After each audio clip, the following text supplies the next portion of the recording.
What I would like to know is, when has catcalling or wolf whistling ever worked for someone? It really boggles my mind that there are some dudes out there that honestly think that women love to be whistled at or constantly harassed while they're just trying to, I don't know, walk around in the world. Turns out the government in England and Wales are in agreement on this as they look to create new laws that could imprison men for this predatory behavior.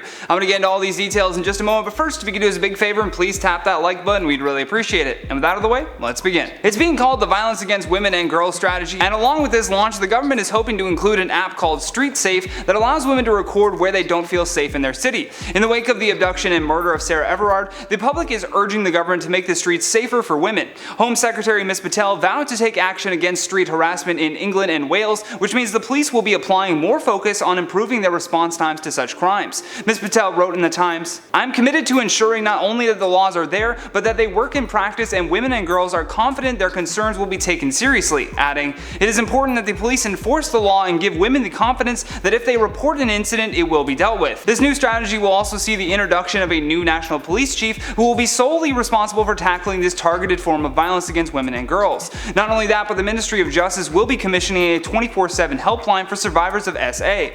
The organization called Our Streets Now also released a statement about this move by the government, saying that this will be the first big step in creating radical changes needed to address public sexual harassment. In the first paragraph of their statement, the organization said, "We welcome the government's recognition that urgent and radical changes are needed to address the pervasive issue of public sexual harassment, or PSH for short. Getting PSH onto the agenda has been the result of tireless campaigning by grassroots, youth-led Our Streets Now team. 2 years ago, this form of harassment wasn't even recognized as a form of violence against women and girls. Now it's a #1 priority, acknowledged and addressed by multiple government departments, from the Home Office to the Department for Transport." According to Metro UK, this new strategy will also see $5 million in funding for projects such as the heavily criticized plan to put undercover police in bars and nightclubs to identify offenders. Although the only people criticizing this plan are probably the creepy men that depend on bars and nightclubs to find their victims. That being said, the Shadow Home Office Minister Jess Phillips welcomed the new strategy but added, "It has absolutely nothing in it about the sexual exploitation of adult women or any real sense about how it is going to ensure crimes like indecent exposure will be taken more seriously.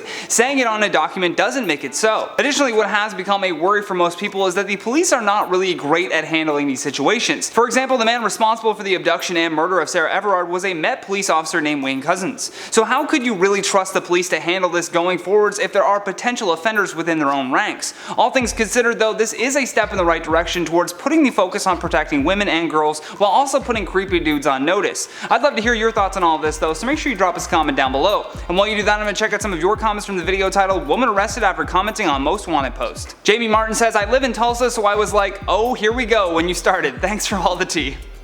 You're welcome, and hopefully there's no more dumb offenders in your area. I'm really praying for you guys. Jason Russell says, "Maybe it's to help her insanity plea."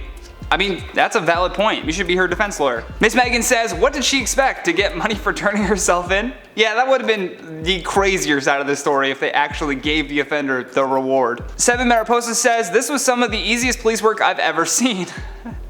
Yeah, it's must be nice that they don't even have to leave the station to catch the offenders anymore. Kelsey says, "As someone who was born and raised in Oklahoma and who lives about 30 minutes away from Tulsa, there are some of us who aren't that bright." Florida is about to be like, hold on, hold my beer. But either way guys, that has been the end of today's video. Thank you so much for watching. I've been your host, Johnny Rogers, and until next time, stay classy YouTube, or at least try.